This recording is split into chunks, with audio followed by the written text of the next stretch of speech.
Oh, so we are recording it, okay. I guess so. I figure I'll record it just in case. Okay. Because if you come back and decide, if we say we wish we were recorded, it'll be too late. Yeah. That is true. Guys, feel free to turn your cameras on so that Brad can see you, start getting familiar with you guys. It is 12 noon. So Brad, should we get started? And then just, I guess, Alma and James, if you want Thank to, you, Matthew. as they come in, is that okay? Sure, whatever you like. If we can, what? Sorry, I didn't hear that. Just admit people as they Oh yeah, absolutely. sort of come in. So, okay, so it's noon, so let's get started. So hi, everyone, and welcome to our Career Igniter session for today. We're kicking off this week, and we're so happy to have all of you join us. So I'm Judy, and I'm joined by Alma and James of the Career Development Center here. Our Career Igniter sessions have been put together with various different topics that have been developed with feedback from our students. And this session today is the first time we've offered it. It's specifically for our employed students who are in a role at a company and looking for that opening or next step to move up. So presenting this topic is Brad. It's Gaulin, right, Brad? Yes. He's a Haskayne MBA alum, and I first met Brad at a Haskayne MBA Alumni Alliance event about 6 years ago. And Brad is a big supporter of Haskayne and our students. And just this summer, he was working with a client and helped them to connect to one of our Haskayne graduate students for a job. So Brad's been transforming organizations for over 13 years as a consultant and for over 40 years as a professional executive and entrepreneur. His background and experience comes from working in the upstream energy sector, information and web technology, B2B SaaS, engineering, industrial products and services, and advanced automation. And he's going to be sharing some of his strategies and secrets and knowledge that he's learned over the years with you today. So please join me in welcoming Brad. Brad, over to you. Super. Thank you, Judy. So I'm going to basically be going through these slides. We're going to have two parts in terms of our discussion today. So I'm going to kind of present the framework of these 5 keys to make yourself promotable. And these are kind of a combination of some kind of thought leadership literature, but also some hard-learned experiences and lessons. But more importantly, what I want to do is hopefully you can all stay on. We're going to have a discussion where I'm going to ask everyone to participate. So if you were hoping this would be a passive lunch where you could just eat and hide yourselves, you may not get that chance. I'm going to be asking everyone to join into a discussion when we've kind of gone through the framework. So one of the reasons I put this on is actually one of my startup companies was a mentor software package. And it was interesting because I found myself being approached by 2 of my sons are engineers as well. And I started getting approached by a number of their friends to mentor them and advise them on how to move their careers forward. So I actually started evolving this out of that. That being said, when you think about your career, I think sometimes we plan our careers and sometimes we just kind of allow them to happen. Worried about little Dilbert. He's not like other kids. What do you mean? Yesterday, I left him alone for a minute, and he disassembled the TV, our clock, and the stereo. That's perfectly normal. Kids take things apart. Oh!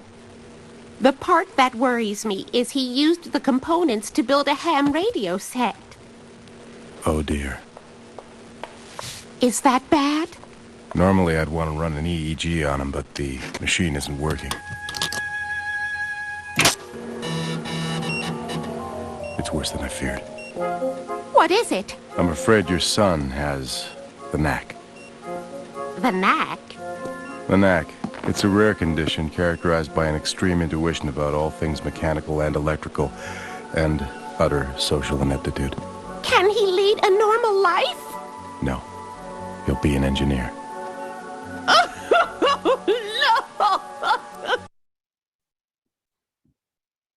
So I'm not sure if any of you are engineers, but the first time I saw that, I fell in love with it because unfortunately, it seems like when you're an engineer, you kind of get slotted into a certain set of expectations on who you are and what your approach to life is.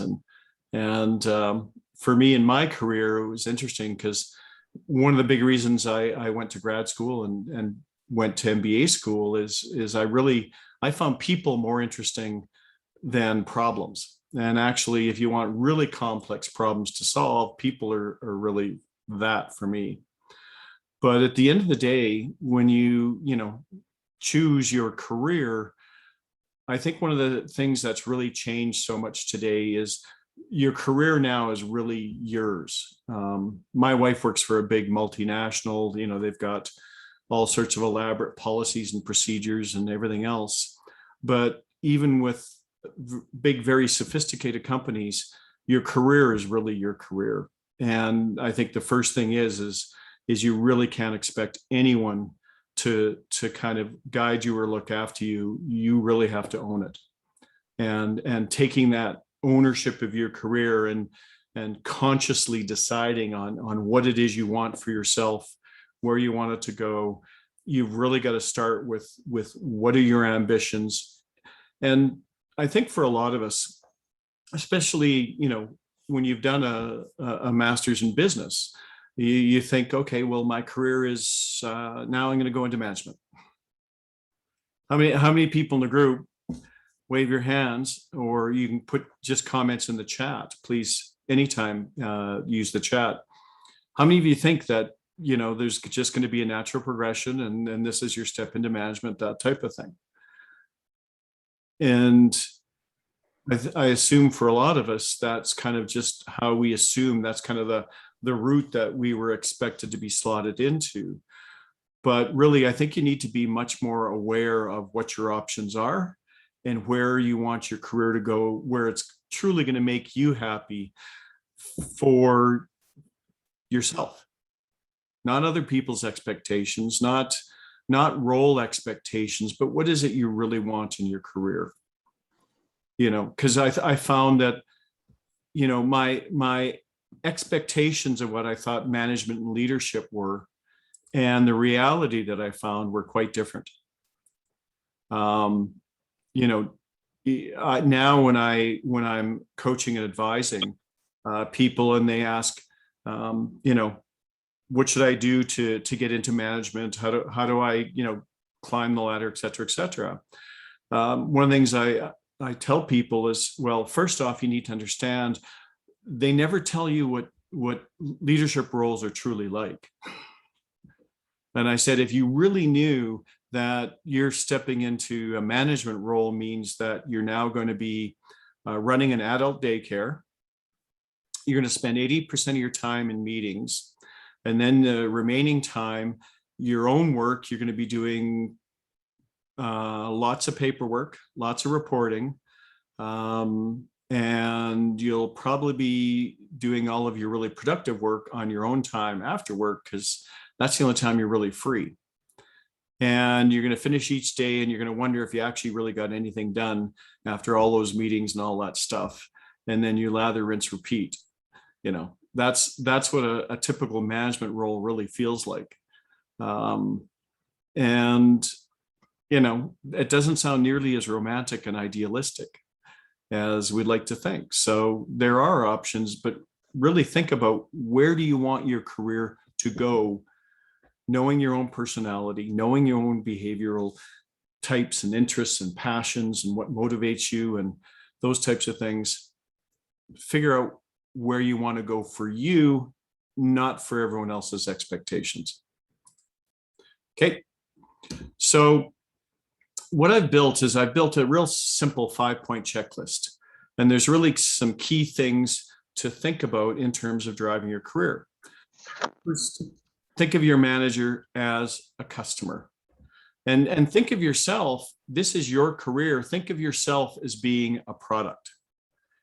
This is you've got a business you're running, and that business is you. So if you think of yourself as an entrepreneur selling your product of you, who's your customer? and that's your boss first and foremost, because the person who's going to be most influential on where your career moves, at least within the organization you're in now, is going to be your immediate supervisor. So they are your customer. So think of them from that perspective. So next step is you have to actually perform. So you have to be a top performer if you want to move up. And you also have to show that you have leadership potential, you have leadership capacity. Be a team player and build your network. Communicate your brand and your goals so they understand what your ambitions are and that there is a place within the organization where you can fit as you grow and evolve. And you really need to own your attitude. So let's jump through some of those. And I'm going to refer some of the references for some of these key pieces. Think of your customer as the manager. I think what really helps is if you understand that from your manager's perspective, from your boss's perspective, what are they looking for? And really what they're looking for is not complicated. They need to get the right people within their teams. They need to get the wrong people out of their teams, and they need to get the right people performing in the right roles. And at the end of the day, for your manager, that's really what they're doing. Their job is herding cats, looking after people. That's the manager's job. So how do you position yourself as being the right person? And how do you ensure and work with them to make sure you're in the right seat to fulfill their needs and deliver what they need you to deliver, but also in a way that you can really shine and perform. And one of the things I think that will really help is one of the best practices you're going to find, and it's kind of a foundation for a lot of performance evaluation. There's a book called Top Grading. And within this framework that they present, it's the thing I love about it. It's an easy framework, but really this is kind of how managers, how your boss is looking at how do they evaluate all of their staff and how do they figure out who is in a position that can move ahead and move forward. And it's not complicated. This model really builds on two criteria. And the beauty and the reason this is such a popular framework for literally tens of thousands of companies, from Fortune 100 to small startups I work with, is the simplicity of the framework. So really it boils down to two basic functions. Do you live the core values is one, and do you achieve goals? So in other words, do you deliver on your role responsibilities? Are you a consistent performer? So based on those two criteria, do you live the core values and do you perform? So if the answer is yes, yes, then that's considered an A player. If you don't perform consistently, so when we say, do they achieve goals? Well, you've missed the odd deadline, those types of things. So if you're not absolutely consistent, then that no in terms of performance, but you do live the core values, you're considered a B player. Bs are coachable. Maybe you're in the wrong role. Maybe it's not ideally suited for you. Maybe you need training. Maybe you need support, whatever. But a B is definitely somebody who's worth the effort to figure out what it takes for you to perform consistently. So the next one that you get to is pretty simple. If you're not a consistent performer and you don't live the core values, it's called a C player. And generally, the challenge with not living the core values is core values, really, this is, do you fit my culture? Because core values are supposed to represent what the company feels are the critical behavioral, allowable behaviors that make the company successful. We talk about culture like it's something nebulous, but culture really is not nebulous. It's simply, what are the allowable behaviors that we want? What are the behaviors that are not acceptable? And that kind of gives you a highway that you need to travel down in terms of your day-to-day behavior, attitude, approach to work. And if you live that in a way that it is consistent and is aligned with the organization, that really is what we're looking for. And when you don't have those values, when you've got somebody, I think all of us can think of somebody within our teams, within places we've worked, who makes life miserable for everybody. And generally those behaviors are pretty simply people who don't live the core values, people who don't believe in teams, people who, don't necessarily follow our expectations of integrity, et cetera, et cetera. So that's pretty straightforward. The last one is people who do perform, but don't live the core values. And we call those culture killers, because those are the dangerous people. I've seen in organizations with sales teams, you get one salesperson who's a top performer, but honestly, it's all about themselves. They couldn't care about everyone else in the organization. And quite often you'll find that they'll throw, their integrity may be questionable. They throw people under the bus. They make life miserable. And a lot of organizations tolerate those people because they say, well, we can't afford to let them go. They're a huge performer. But the problem is when you keep those people, they really destroy your culture within your organization. And so those are typically people, think of a hockey team. How many times you see a superstar performer, but the team still keeps losing? Because the only thing they care about is their own goal, point count. And those kind of people do kill cultures and teams and organizations. So your manager is really looking at staff and kind of evaluating within their teams. When I look at my team, I'm looking who are A's, B's, C's, CKs. The C's, CKs I have to coach up or coach out. The B's I've got to develop. And the A players really fall into different categories. Are they A players who are performing, and I need to think about something to challenge them and to grow them quite quickly? Do they still need work and development? Are they people like, sometimes you get people within your organization who are just rock solid, technical specialists. And with those ones, quite often, they don't want to be in management. They don't want to necessarily have a promotion, but you need to keep growing them and developing them and honing their skills. So maybe, are there people in there who maybe I need to provide special projects, make subject matter experts, recognize and make available to clients, or find other things to challenge them and grow them.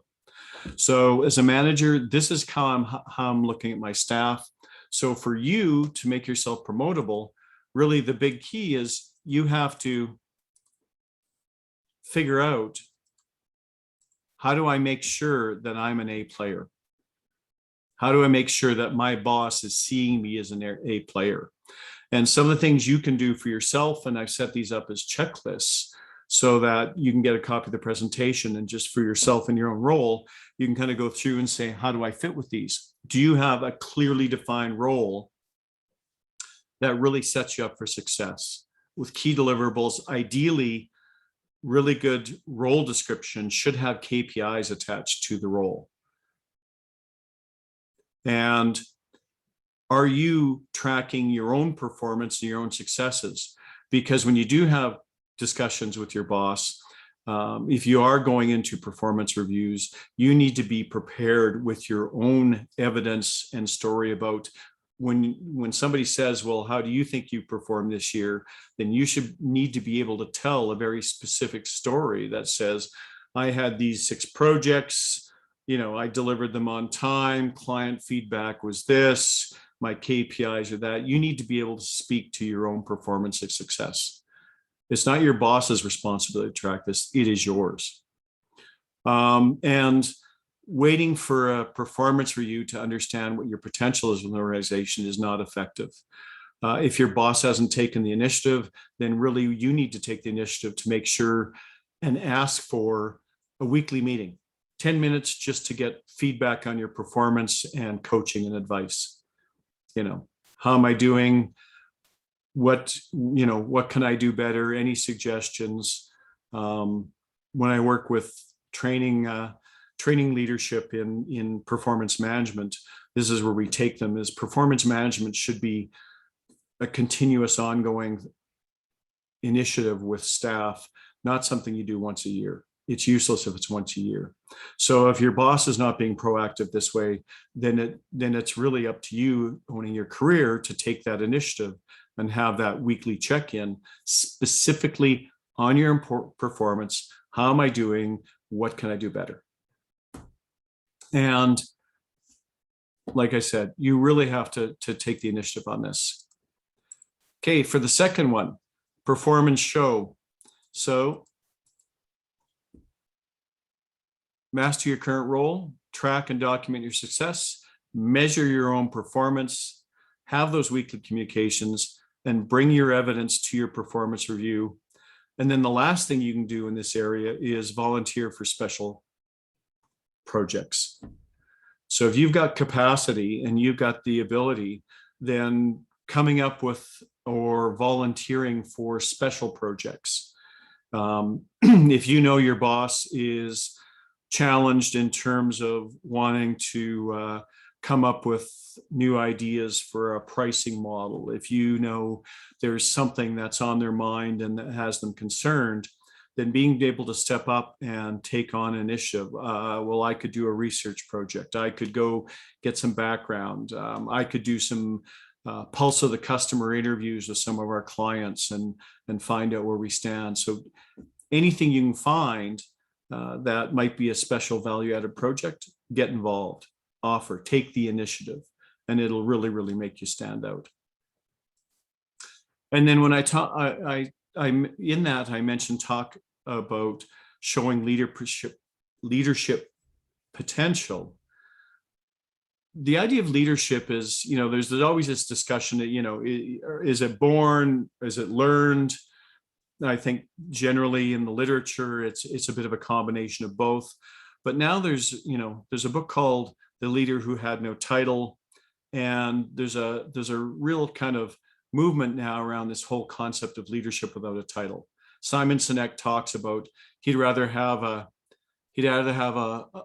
leader without a title than a title without leadership abilities. And the key in the kind of description now is leadership is really about a passion for excellence and making a difference. And I think when you hear that, most of us can relate to that principle, because when you think about your own job, most of us want to get better at it.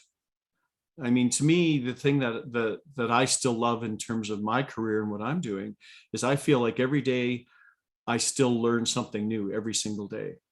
So, I've been at this a long time, and yet I still feel like there's so much for me to know, so much for me to learn.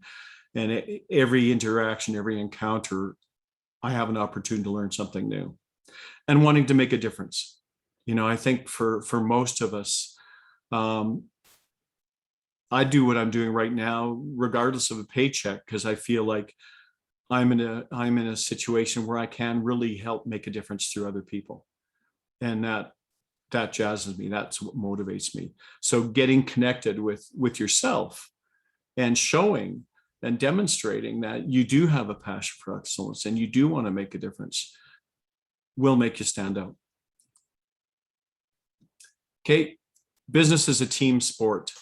So quite often we get fixated on how I'm doing, but I think the key here is recognize it's not how well you play, it's how well you play on the team. When in terms of staff I've hired personally, and actually I can look back in retrospect, I was a management consultant with Ernst & Young, a big multinational, and I felt like somewhat like a number in a big organization. And it was interesting because I remember I was really confused. My first performance review, the client feedback was fantastic. I was getting, I think I had like 4.8 out of 5 score in terms of my client feedback and response. But my internal score was about a 3.5, because I was putting all of my focus and effort in serving and relating and building my relationship with the clients. And my boss kind of advised me and said, you're not building your relationships with the team. You're not gelling with the rest of the team internally. And I really didn't appreciate what that meant at the time. And it wasn't a really great fit for me culturally. So I found that I moved on to work for, a general management role with a much smaller company where I felt I really made more of a difference.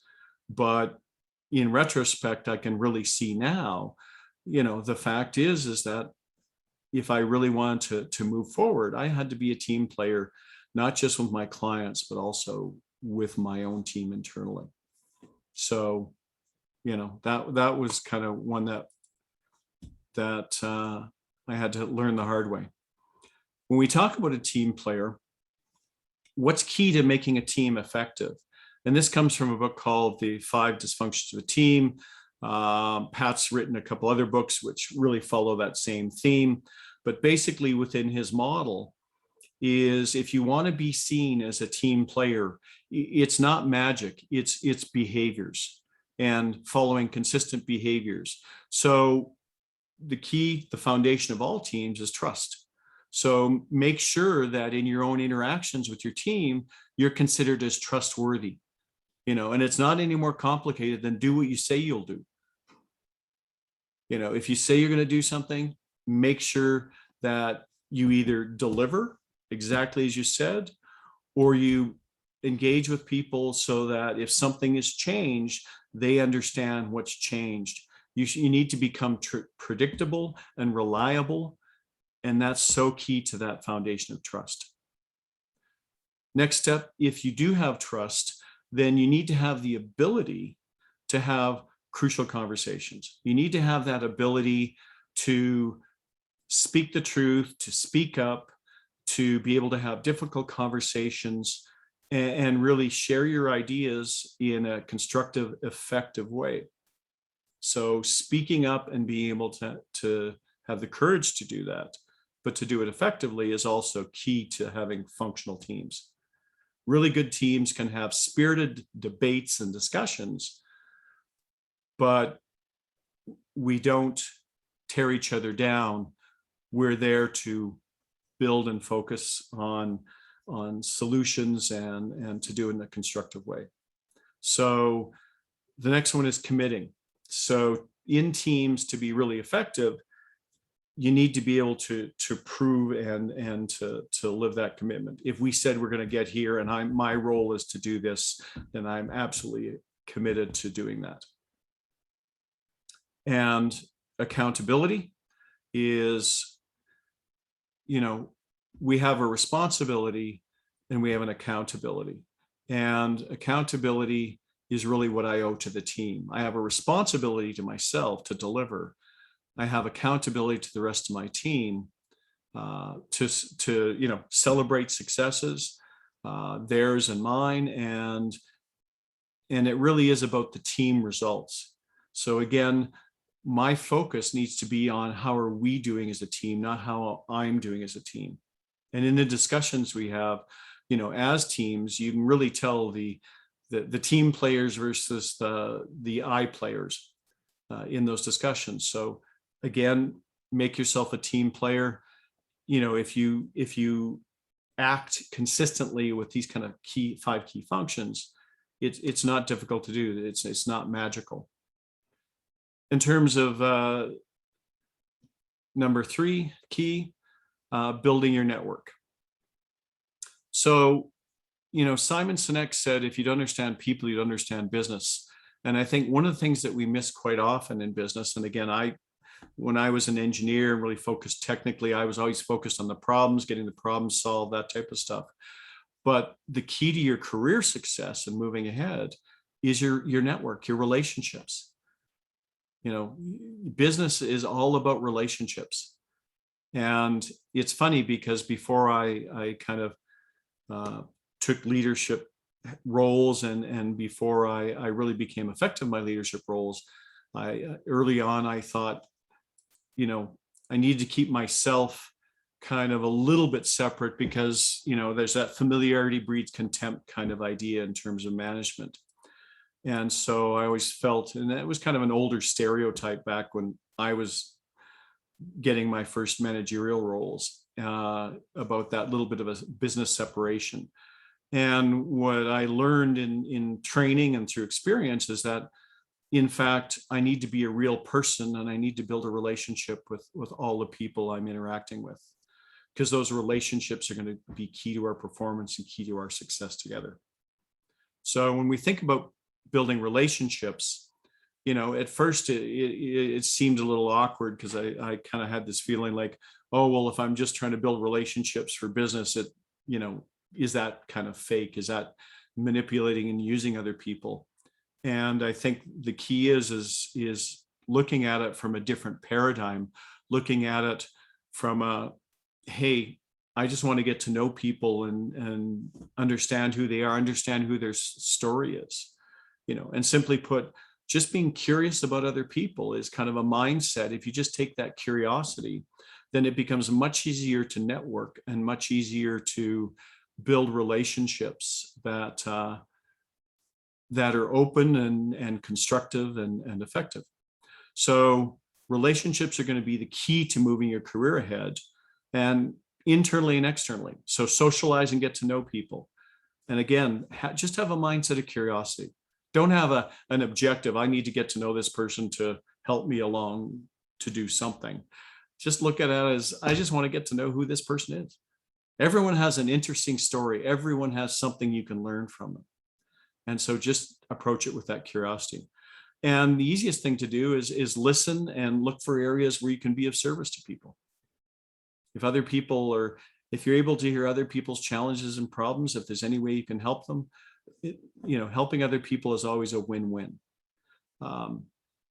Build a 360 network. So you want to build a network where you've got people, you know, your peers, people above you, people below you, and you want to look to everyone to be able to get feedback, give feedback, get advice. So build that 360 network. Share your experiences and ideas as informational. So one of the challenges we have quite often as we socialize and interact is, I know as engineers, for me at least, quite often when I share my opinion, I tend to share it almost like it's factual based, whereas in reality, it's my perspective and my opinion. And I found when I take my engineering approach to, well, I know this is, you know, this is the reality of my calculation, it can sometimes push people away. And by approaching things as, hey, from, you know, my experience or whatever, this is, you know, how I see it. But if anyone's got anything different, it changes the dynamic of your interaction. So share your ideas, experiences, informational, and avoid office politics, but be aware that it exists. You know, I don't think some people play this, and you're going to find them in every organization, people playing politics. I've never been good at it, but I think you have to realize that it does go on. You don't want to be a victim of it, but I'm not sure I've seen people truly succeed in the long-term perspective from playing politics. Okay, point number 4, your brand and goals. So really, if you want to move forward, making it known who you are and what it is you aspire to is going to be really crucial to your moving forward, because you want other people to be aware of what your aspirations are, because sometimes the opportunities for new roles, for growth, for different projects are going to come just from the simple fact that other people know that you aspire to get into you know, client solutions instead of project management. You want to get experience in different areas. Well, if people are aware of this and you've got that network, then you'll find that they can help feed you opportunities. They can help tell your story, relate. So consciously define your brand. Who am I? Simply put. And how do I want to be seen? Craft your social media profile. these days, unfortunately, a lot of companies do constant monitoring. And as a matter of fact, there's AIs now where they will do monitoring on your social profiles. Because for a lot of companies, how you come across in your social profiles reflects on the company. So it is definitely something you need to be conscious of and aware of, and craft it accordingly. Social check-ins with your network. So just stay connected with people. And make sure that your immediate manager, you've had discussions about your career goals and what your interests are and where they see kind of a fit for you, your skills, your interests, and the needs of the organization. And make sure your peers and your mentors know your career goals. So don't keep it a secret. Let people know the ambitions you have, the things that interest you, those types of things. And then the last of the 5 keys. So the last key is really attitude. Because I found that in people I've managed, it's not too complicated to see who are the people you'd rehire, who are the people that you really enjoyed working with. And more often than not, it's really kind of their attitude. It's those people who come to work and the ones who see the potential, see the opportunity. People who are focused on solutions. Those are the people I love working with. Those are the people I always want to make sure I've got in my teams. And so how you position yourself, are you focused on what the problem is? And this is actually comes out of a book called The Oz Principle. This above the line, below the line thinking. And I love this simple paradigm because I think if we all do a checklist, all of us I fall below the line. Every day I can find something, well, that wasn't very constructive when I look at some of my comments and stuff. And I have to do check-ins for myself and say, okay, am I above the line or below the line? Was that comment above the line or below the line? Because I need to consciously look at focusing on solutions. See it, own it, solve it, do it. I love this simple model because the people who are above the line, who kind of act in that way, those are the people on my teams I want. And when I act that way, that's when people engage me as a consultant, or that's when I perform at my best too. So be aware of your attitude and be aware that, are you one of those types of people that people would love to work with? And that's how you really need to consciously position yourself. So in terms of the checklists, you've got 5 checklists to kind of look at around each one of these keys. Your manager's your customer, perform and show your leadership, be a team player, build your network, communicate your brand and goals, own your attitude. So what I want to do is I'm just checking, we have 19 people. So what I'm going to do is I'm going to break us into a couple of groups, because what I want to do is I want to get everyone to kind of discuss your own thoughts and your own perspectives on this. So James, I'm going to get you to, can you take one group? And Judy, can you take one group? You guys can jump into whatever rooms. So I'll take room 1. Judy, if you want to do room 2, James, you want to do room 3. So I'm going to break us out. And what I want you to do is I want you to take 2 minutes for yourself. And I want you to kind of write down just a few notes for yourself. What are my goals? And using the 5 keys, what can I do to set myself up for success? So using this framework, I wanted you to think about A, what is it you want in your career? And where can you start? So we're going to break out. And then what I want to do is the 3 of us are going to make sure that everyone shares and everyone has a chance to talk. So make sure people have 2 minutes to reflect, and then we'll get moving forward. And then we're going to come back all together and we're going to hear kind of some of the themes or some of the ideas that we thought were valuable from the discussions. So let's break out and let's have a little more intimate discussions. Brad, can you give us the timeline as well? Because we've got 20 minutes exactly. When do you want us back? 10 minutes? So let's come back so we have 20 minutes left. Yes. So can we have 15 minutes for the conversations, and then we'll have 5 minutes because that's basically everything for today. So just want enough time to hear feedback from the three groups. Okay, and can you give me and Judy the rooms again? Because I can't remember which one I was in. Sure, I'll take one. Yeah. Judy, you'll take two. Okay. And you can Three. take three. Is that okay? Thank you. Excellent. So we can all go join our groups. Everyone do a quick self-introduction, and then we'll have that conversation.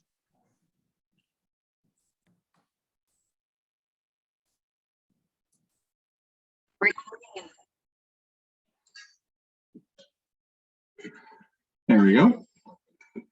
So Matthew, you can unmute. Yep. Hello, can you hear me? Yep. Perfect. Excellent. And we got Chris. Alma. Hello, everyone. Hi. Hello. I'm going to be in the background, Brad, since this is a session for the students. I'm just Sure. going to turn my camera off. So what I'd like to do is let's do really quick self-introductions. So you guys already heard me. I don't need to do that. And if everyone can turn on their camera, again, if you want to stand out, then be a better communicator. Communicating 7% words, 38% tone and inflection, 55% of communication is body language. So turning on your camera makes you just as effective in communicating. Okay. So Matthew, do you want to just quick intro? Yeah, for sure. My name's Matthew Bell. I'm a civil engineer. I work as a quality manager role at EdMax Corporation right now, currently taking the Haskayne Evening MBA program. And I'm enjoying this program so far today. This is my first year in the program. Excellent. Sounds good. Chris, do you want to go next? Sure. Hi, everyone. My name is Chris Liu. I am currently working at CIBC, investment specialist, and my goal is to further into my career, climb up the ladder, and just explore different opportunities in the banking sector. And so far, I'm in the accelerated MBA program. So far, I'm enjoying it. Excellent. Thank you. Helena? Hi everyone, I'm Helena.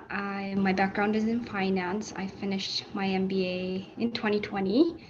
I currently work at Brookfield as in treasury. Excellent. Thank you. Catherine?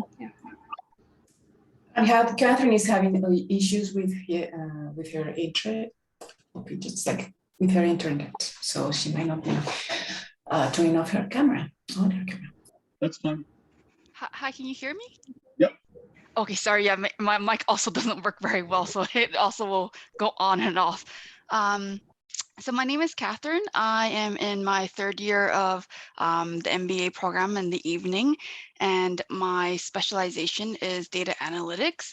My background is geomatics engineering, so I do have a little bit of programming experience with vectors and arrays and math with GPS and stuff. So I think the fit is good. Because I used to be, I'm an engineer, so I used to do more like project management and design. And now I'm just with the downturn, I've been trying to find a job more in the management side of things. And, with technology emerging, I think it's a good way to just segue in terms of skills that are matching. So overall, my goal is to really help uncover patterns in the data that isn't really transparent or obvious initially without doing some data mining and processing, and to make strategic decisions for our company. Excellent. Thank you. You can do a quick intro of yourself as well. All right, you caught me off guard there. Yes, my name is Alma Osorio. A lot of students know me now. I am one of the career consultants here at Haskayne, and I work with the MBA programs, all of them, daytime, evening, accelerated, and executive. I've been in career consulting for about 10 years now, but in post-secondary for 23, I believe. And I love what I do. I like to encourage students. I motivate them. I guide them all the way until they achieve their goals. And happy to be here this morning. Really enjoying this session. Excellent. Thanks, Alma. Yeah, you're welcome. So what I want is I'm going to turn off conversation, and I would like you to self-reflect for 2 minutes. So for each one of you, because I'm gonna put everyone on the spot to share. What are your goals? Career-wise, where do you want to go? What is your goal? And within those 5 keys that I kind of presented, where can you start? What can you specifically kind of take from those to proactively kind of take control and start moving your career forward?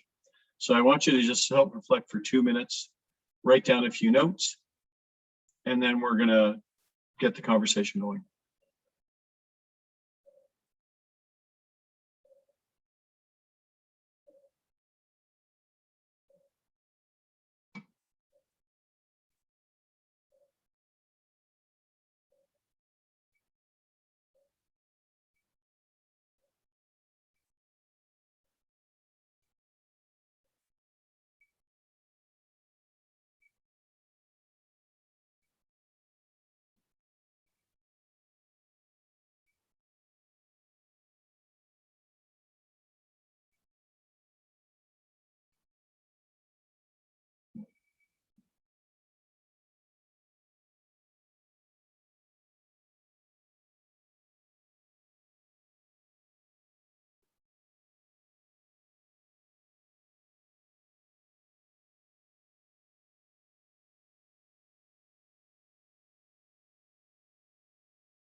Okay, I'm going to get us started. Chris, I'm going to pick on you to get us started. Oh, by the way, we seem to have a fair number of engineers. I'm an engineer as well. So did you guys enjoy the cartoon? Yeah. I remember the first time I saw that, I shared it with everybody I knew. Okay, Chris, do you want to lead? So what about for you? Sure. I am not an engineer, but I did enjoy that cartoon. I think it's a really good metaphor analogy. But yeah, my goal, like I said, Eventually, I'd like to be a portfolio manager for high net worth wealth client. But at the same time, from my current position and towards my my career goal, there is quite some gap I'd like to fill in. So while looking at it at first, I thought, well, I just need to excel what I do and have different type of skill set added to my portfolio. Eventually, I would get there. One big takeaway I get from today is promoting myself towards my manager, towards my network, towards my coworkers, so that they know what kind of person I am. When they think of an opportunity, they will think of me. I think that's a very big takeaway for me, because my old concept, my old mindset is excelling what I do. That will become a currency at my workplace, and I can use that currency, use that bargaining power with my manager. But at the same time, when I reflect on it, it seems it's actually a two-way traffic. The currency will also, or the bargaining power will also enhance my capacity and my ability to work better and work more efficiently. And not to mention down the road, I could get a better chance of getting promoted. So that's a very, I would say, a very key takeaway for me today. So I will definitely start by building the relationship with my manager and expanding my network through within and with external, some people outside of my organization. Yeah. Yeah, because actually I found that even inside organizations, my promotion opportunities typically came from completely outside of the group I was working in. I remember I was in project engineering, and I built a relationship from running and got to know one of the VPs in the gas marketing area. And my next opportunity came up in gas marketing. Yeah. You sometimes just don't know where the opportunity will come. You just need to break the wall and walk out and network with everybody within the organization and share the culture. Yeah. Thanks, Brad. Exactly. Thanks. Matthew, do you want to go next? For sure. Yeah, no worries. So my current career goals right now are, moving up into people management roles, like what you talked about earlier, how, I'm an engineer as well. And I like my role, but I found I'm more connected with when I'm working with people and able to make more of an impact by clearing the path for them. That was something I've experienced from previous leaders, where they implemented that their job was to clear the pathway so I could do my job more effectively. And that really kind of hit a tone with me. So that's something that I'm kind of driving right now. Early in my MBA career right now, I'm still exploring, with James actually, for career opportunities and stuff that might interest me. Right now I'm looking into kind of more of the data analytics role, kind of using evidence, collecting evidence to make evidence-based decision making. And so that's kind of something that I'm kind of starting to focus on right now. But, something that I want to really work on right now for me is networking. It's something I've kind of always ignored. I came from an alma mater at Queen's University that's pretty strong, and I kind of always turned my back to it. When I came back to Calgary, I was like, oh, I'm done my time at the university, and I'm recognizing the importance of network. It's how I've landed my current role. And then even more, it's pretty much, I think there's some statistics out there about the amount of people that get the jobs. It's by knowing the correct people and getting yourself into that interview. And so that's going to be a big one. And then learning to communicate my brand and goals. I find a lot of my previous actions, I kind of lived by the motto of letting my actions speak louder than what I want. And I found that led to me I would consider sometimes being passed up for promotions. I expected almost the promotion to come to me and not, I'd apply to it, sometimes I expected a boss to be like, oh, this would be a good fit for you. I need to take that and say, no, this is what I want to do. And I'm interested in this role. And so I find those are something I need to really hone those skills on. So. Excellent. Good. Thank you.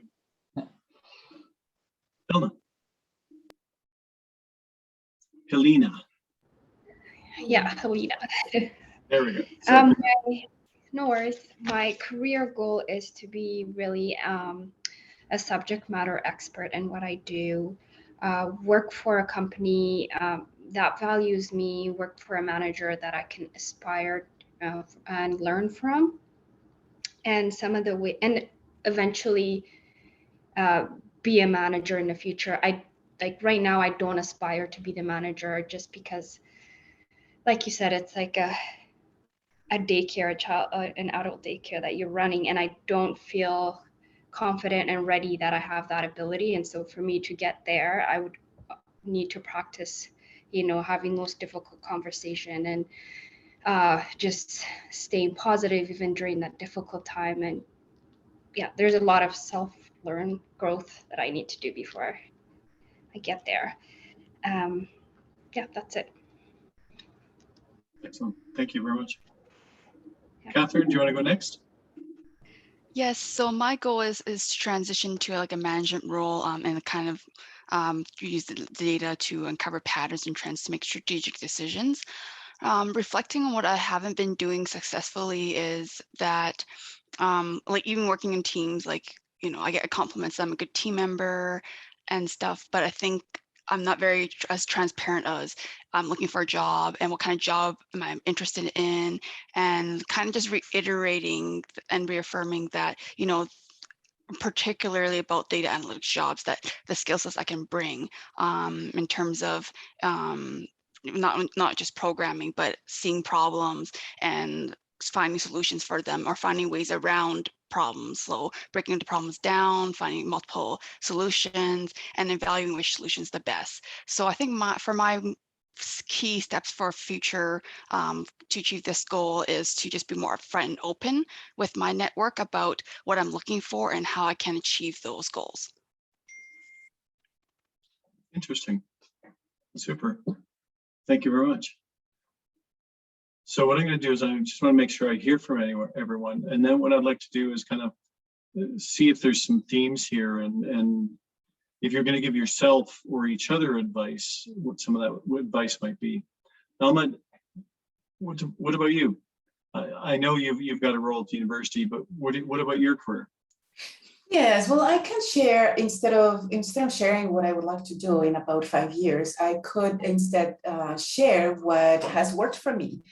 I'm a person who likes to see a problem, see the growth for the unit, or see the opportunities for growth rather, and then do something about it. And so I actually looked for a job that would allow me to do that. And this position was in its infancy, if you want. The role itself was in its infancy. There was no programs when I joined the school. So I gave myself a couple of goals. I identified first a job that would allow me to do that. Then I had many conversations to see where I could flourish, if you want. And I had a lot of conversations to talk about strategic movements for within the unit, not for me, but for the school. And little by little, I have been implementing programs that have been successful. Significant amount of work. It's drowning in it right now, but we'll survive. We'll find ways to get through it together. That's good. Yeah. Same here. You just took it out of my mouth, MZ. Yeah. Okay, Brad, back to you. Did you want one person from each group to sort of summarize ideas, or how would you like this? Yeah, absolutely. Just cognizant of the time here. Yeah. So just one person, actually for our group. Helena, do you want to kind of share what you heard, or your impressions in terms of what people shared?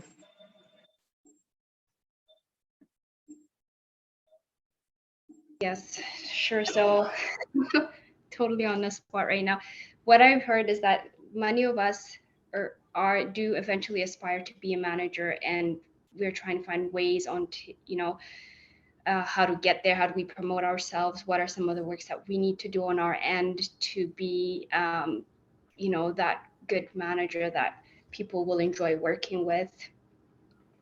And also being able to promote yourself in the jobs that you're looking for, and expanding your networks are some of the things that I caught. Yeah, and for yourself and a couple of the others, seemed to be a bit of an awareness that you need to let people know what your aspirations are. So you're better served if you've got it, if you're explicit, not implicit, in terms of what you want and what you bring. And I think Melanie's going to do for our group. So Melanie. Yeah, thank you, Judy. We talked about setting very clear goals for ourselves, tracking the KPIs, focusing on that personal brand, or even rebranding.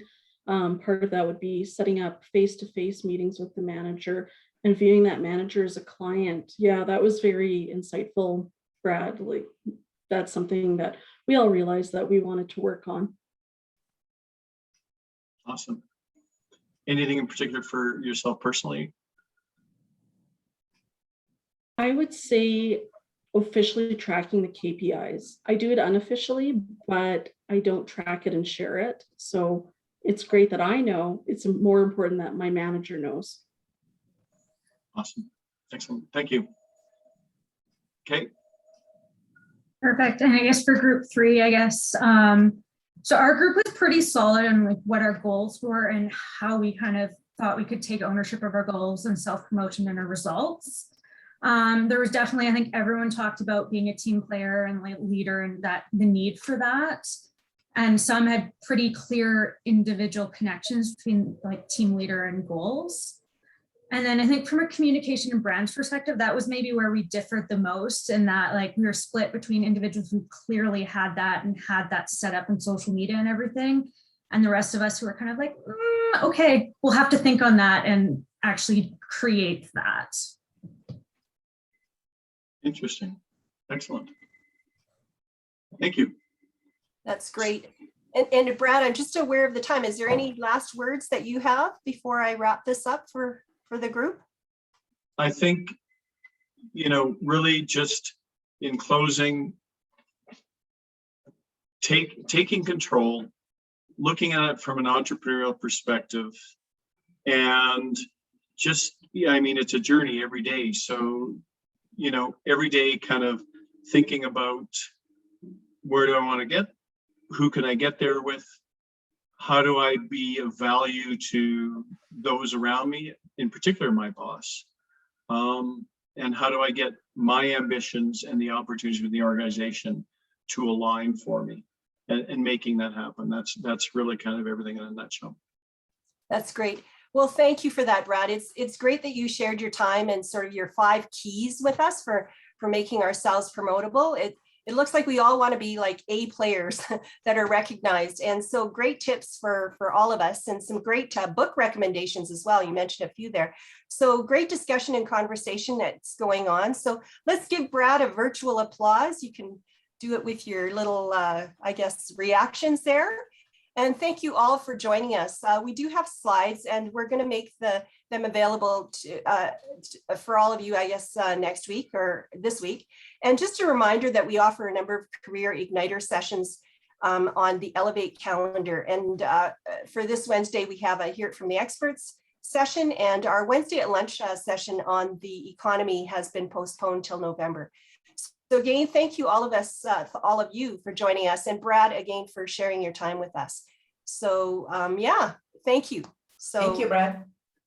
So my pleasure. One other point I want to make, and this is kind of my lesson from my class and alumni. You've got a network within Haskayne, and it can be one of the most valuable things to advance your career going forward. So stay connected, build the network when you have the opportunity there, sustain it and maintain it, and support each other going forward as you go into your careers. Don't waste. You've got a network here that can be very powerful in your career. Don't waste it. Use it, help each other, and it'll help you a lot going forward. Very good advice. Thank you, Brad. Very good advice. So thank you. And do you want to just stay on for a second, Brad? And sure. James? Yeah. Okay. Bye, guys. Thank you for attending. Bye. Yeah.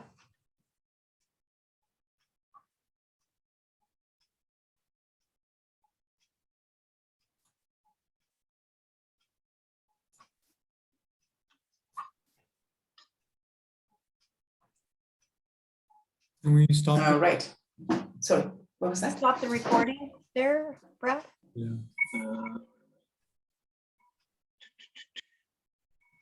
Hey, why